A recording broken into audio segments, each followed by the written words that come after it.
I am so excited to finally be able to show you all how to do the 2x2 invisible rib bind off. Yay, this has been a highly requested video and I'm sorry I took so long to make it. It's actually really easy, it turns out. So here's a little swatch, here's what the bind off looks like. You can see it's pretty invisible. The stitches look like they sort of fold over each other and just disappear like that. So I was pretty happy with how it turned out, and also that it's quite easy. I think it's just as easy as doing the 1x1 ribbed bind off. And that's my first suggestion. If you don't already know how to do the 1x1 invisible ribbed bind off, I mean 1 knit and 1 purl stitch, go ahead and review that video so that you feel comfortable with some of the things that I'm going to be talking about. I'm going to be building on the techniques that I teach in the other video. Alright, so let's do this. Knit yourself a swatch. Let's see, here's mine of 2x2 rib. And go ahead and make it pretty long. I've got 20 stitches on here, so 5 sets of rib. And the reason I want you to make it long is so that you can really get the hang of it by the time you finish, right? Because this bind off has got a rhythm to it and I want you to get the hang of it. So in order to bind off, one tip, go ahead and weave in your end if you're making a swatch just for this technique. Weave in your end or cut it off because this is a little bit complex as it is. We don't need like another tail hanging down here and bugging us. So get rid of that tail. And now we're going to need to cut our working yarn so we can bind it off. Now the standard is 3 times the length of whatever it is that you need to bind off. Like that much, let's see. I want to do like 3 times that much. Go ahead and cut yourself plenty of yarn. And I'll show you when.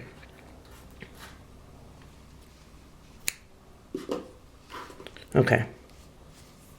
I've got, I don't know, I've got like 2 feet. And the reason is I want you to have plenty to work with and be comfortable with.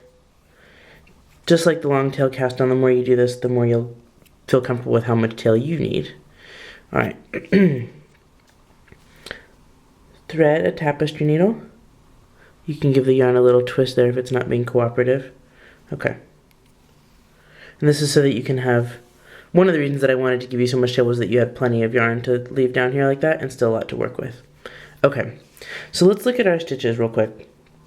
We're going to be following along with the same type of rules that we used for the 1x1 rib, which is namely any knit stitch that goes into a purl bump is going to come in through the back, or it's going to come in like this. I mean, when I say knit stitch, I mean knitwise stitch. This is what I mean.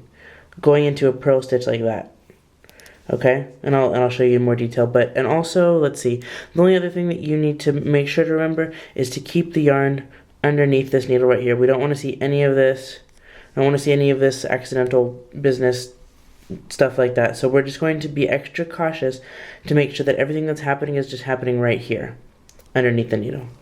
Alright, just like the invisible rib bind off for 1x1 rib, there are 2 setup steps. And then it's a repetition of 4 steps that are really similar to the 1x1 rib. So the setup steps are: insert your tapestry needle purlwise through the first stitch on the needle, which should be a knit stitch. Just like that. And pull the yarn through. Okay? And bring the yarn back around to the back. The second and last setup stitch is to go into this first purl stitch on the needle from the back knitwise, and this is what I mean. Coming in here, you can either, if you want, bring the tapestry needle out and then go in knitwise into this stitch right here, like that. Or, backing up, you can simply just sort of press the tapestry needle like this. See that? And go in knitwise, just like you would if you were knitting. Okay, either way. And pull that yarn and snug it up pretty nicely. Alright, now we're ready to begin our set of 4 steps repetitions, and it's pretty similar, but we're going to be skipping around a little bit more since we have a 2x2 rib here, and this is what it looks like. It's going to be a similar sort of rhyme, and this is how I do it. Knit into the first knit stitch. We're going to call that knit. Whoops, look at that, make sure that the yarn just stays right there. Knit, and then take that off. So knit, off, and then we're going to go purl directly into the next knit stitch right here. So it's a knit, off, purl, just like what you're used to doing. Okay? Leave that one on there. Next step is really easy. We're going to go purl, knit. Oops, let's see. There we go. So you see that? These are two purl stitches. This one got a purl stitch, that one got a knit stitch. So we've done knit off purl, purl, knit. It's a little bit of a change up there. And let's make sure we don't have any loose bits there. There we go. Next step looks like this. Knit off. Here's the last knit stitch in the rib. Knit off, purl again. We're going to go here and purl the next knit stitch. And then give everything a little push. This last little stitch here gets a push, just gets to go off. So I call that knit off, purl, push. Then the last one to finish this up, we go purl into the last purl stitch. And then setting up, just like in the other technique, setting up the rib for, let's see, purl off. Setting up the rib for the next go around, knit. We need to go ahead and knit into this purl stitch back here. The first purl stitch of the next rib series. Like that. And I'll bring the tapestry needle out this time so you can see this. Here's an easy way to do it. Just go in knitwise like you're gonna knit. And then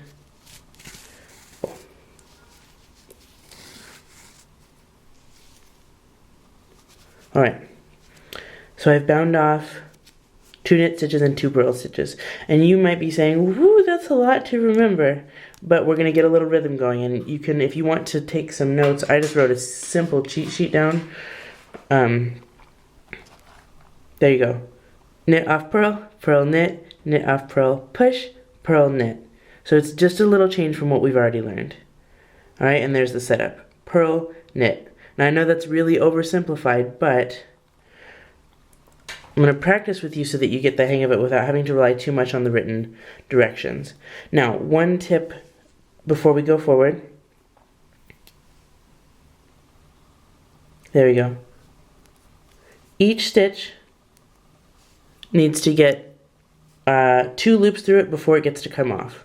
The first time, it's always the opposite way. Like each knit stitch needs to get a loop through it purlwise. The second stitch goes off knitwise. You can see that the first, what have we got here? Let's fix that. The first knit stitch here, in this column of knit stitches, this has already got a loop through it purlwise, and the first purl stitch has already got a loop through it knitwise. We just did it. So these two are going to be ready to come off once they get one more loop. This one is going to be knitwise, and that one is going to be purlwise. So each, and this is, you don't have to remember that, but if you get messed up and wonder where you are, you can check and see, like, is this one ready to come off? Well, it's already got one loop through it, so yes. Since it's already got one loop through it, I need to go through the stitch the same way that it is. This is a knit stitch. The second loop is knitwise. So let's follow our little rhythm. We're going to do again, purl, okay, let's start correctly, right? Knit off,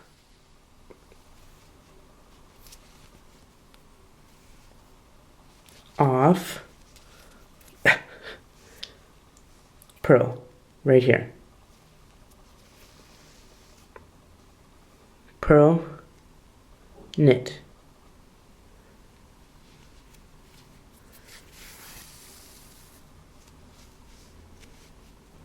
Knit, off,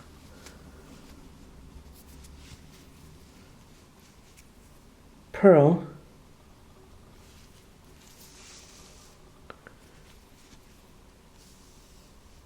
and then a push.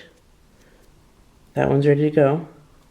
We just couldn't get it off before because there was a knit stitch in the way. Okay, we're ready for the last step, and it's purl, off, knit. The knit goes here on the first purl stitch of the new rib section. Just bring the tapestry needle in between those stitches, out if you want, turn it right back around, and go in knitwise into that purl stitch. I like to push it all through in one step. It seems to be less stress on the yarn having to pull it through twice. Alright, shall we do it again? Together? Okay, we've got 3 more sets. Let's practice together.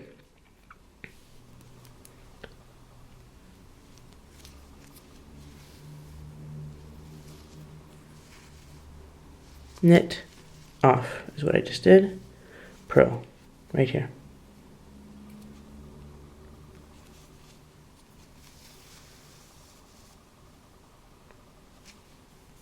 Then we go purl, knit. Make sure you don't stab the yarn, okay? Go slowly and carefully on this one, because this is not a fun one to undo.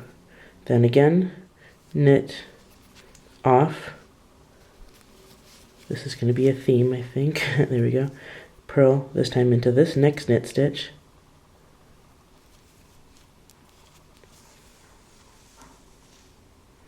And push, remember?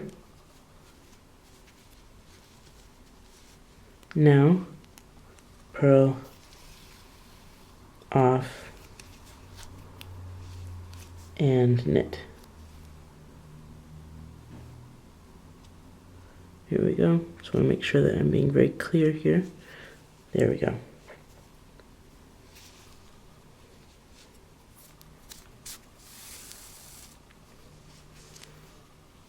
And we've got another one bound off, so it's starting to look pretty good, right? Let's do another one that I'm going to show you how to undo in case you get stuck. All right. Knit off, purl right here. Next stitch.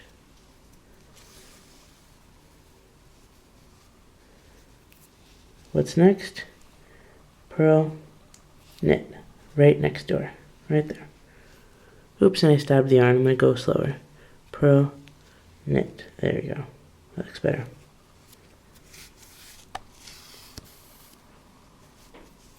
Now, knit off.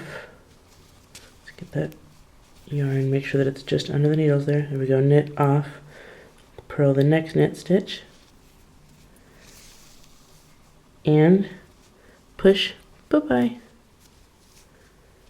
Tighten that up, and then purl off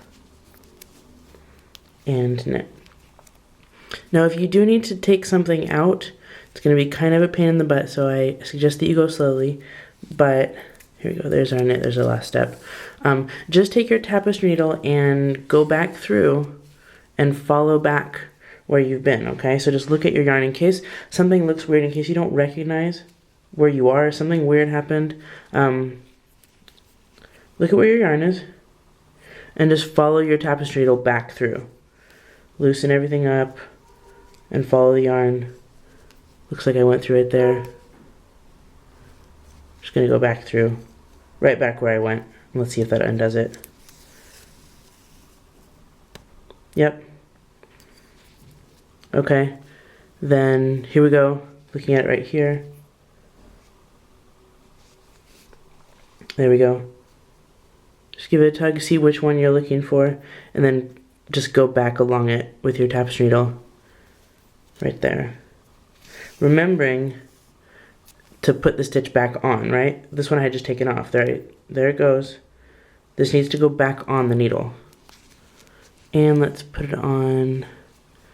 There we go. So that looks like it's facing the right way. Alright, so now you can see I've gone back to step 3. I've just finished knit off purl. So now we can do the step 4. Did I say knit off purl? Yes, I did. No. Oh yeah, here we go. So what's the last step is purl off knit. So those are the 2 steps we undid, and we're just going to redo them. Okay. When you're about to finish your swatch, it's going to be pretty easy. Let's finish it together.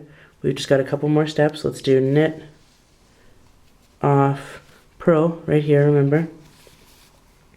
And then we go purl knit,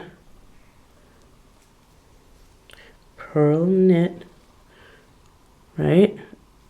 There we go. Now we're not really going to be able to finish the rest of the steps, so let's do knit off and let's pretend that there's a little purl stitch there. Not letting the swatch get tangled. We're just going to go in through here and go knit off purl off on the side here. What was it? Knit off purl, push, push, There we go. And then we'll do purl off and we'll be done.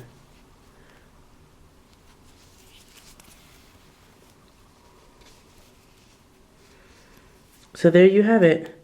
The invisible 2x2 ribbed bind off. You can see how nice and stretchy it is. So it's going to work really well with your ribbed, you know, like the cuff of your sock or something like that. It's going to be nice and comfortable. But make sure to keep your tension even while you're doing the bind off, okay? Don't pull too tight or leave any loops too loose. This one looks pretty good. All right, good luck. Just keep practicing.